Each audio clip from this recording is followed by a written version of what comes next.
Alright, I'm going to show you how to make these nice, delicate key lime pie macarons. Now, key lime pie is my absolute favorite dessert, so I decided to make it in macaron form. Now, macarons are very technical, frustrating, and difficult, but when you get it right, the results are well worth it. Let's get started on the dry mixture. I want you to get 40 grams of graham crackers, and I want you to crush it up into as fine a powder as you can.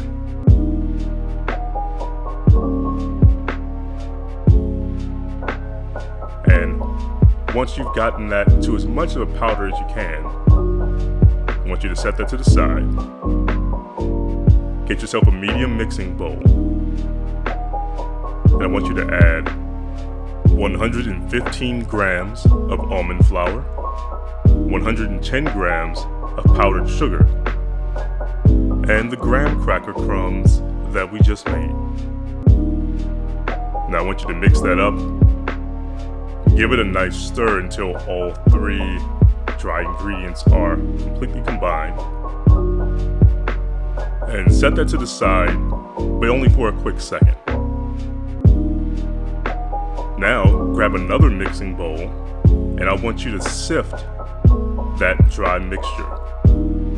So for macarons, it is very important that your dry mix is as fine as possible with no clumps.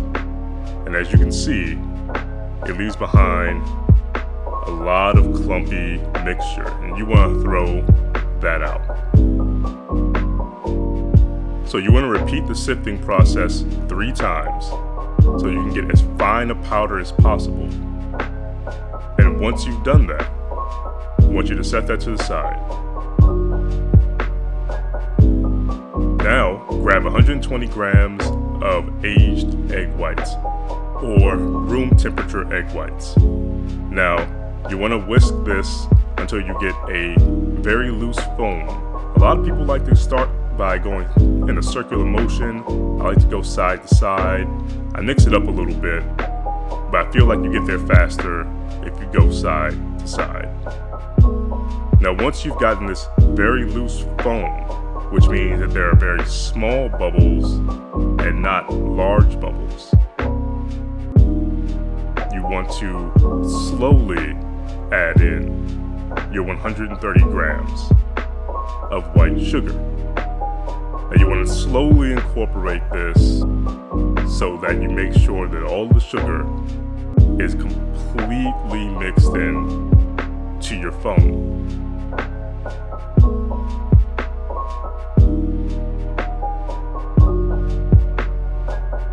Now once it's all in, you're going to keep whisking vigorously until you get stiff peaks.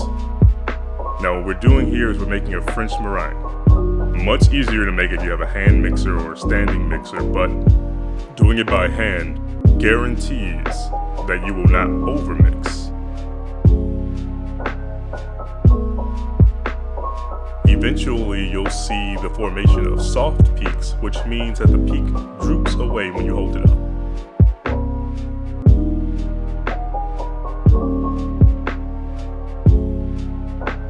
Like this one here. And you know it's ready when you can turn the bowl upside down and none of the mixture moves. So now that you've gotten your stiff peaks, you want to slowly fold in your dry mixture. Now you want to do this about 1/3 at a time, and that makes sure that you fully incorporate the dry mixture into your meringue. You can turn the bowl a little bit, that will help, but you want to be very gentle. The texture you're looking for is akin to lava. You want it to flow off of your spatula and kind of do a ribboning effect. Once you've got it there, you want to immediately stop and put the mixture into a piping bag.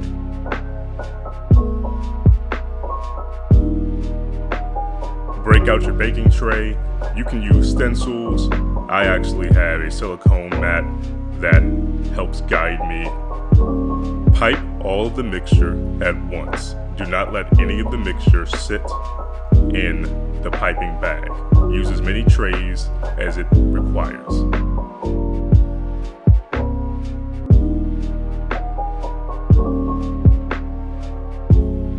Once you've done that, I want you to slam the tray onto the counter. That's going to help them spread, and you'll get smooth domes like that. Set that to the side for an hour to let them dry before baking. While they're drying, let's make the filling. In a cold saucepan, add 4 ounces of sweetened condensed milk, 3 egg yolks,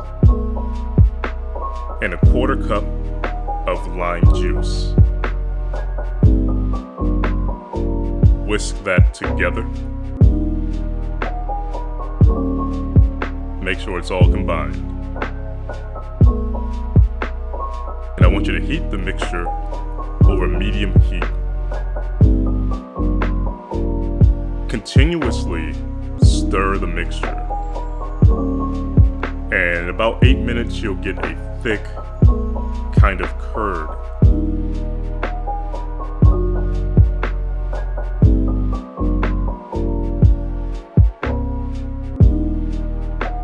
Grab a small mixing bowl and a sieve. Dump the mixture into the sieve. And using your spatula, press the mixture through the sieve. We want the mixture to be as smooth as possible.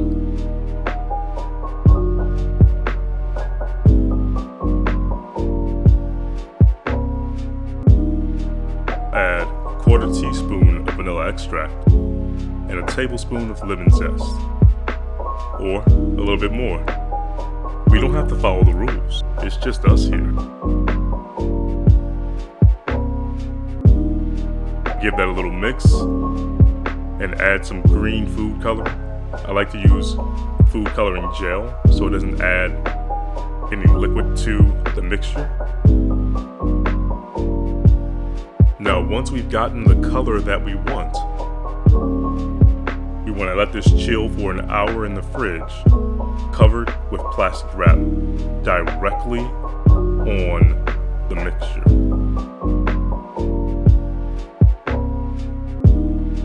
So now that our macarons have dried, we're going to bake them at 270 degrees Fahrenheit for about 18 minutes.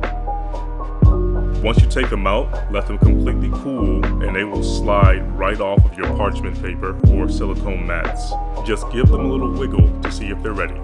Try to find halves that match up as closely as possible. And once you've found their mate, pipe the filling onto one of the shells.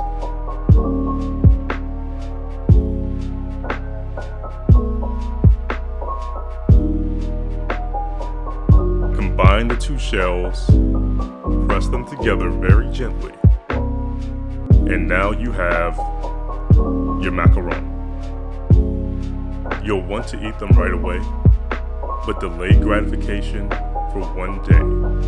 Put them in the fridge overnight, let the shells mature, and that will guarantee the best result. I really hope you enjoyed this video. Try out the recipe. Let me know what you think.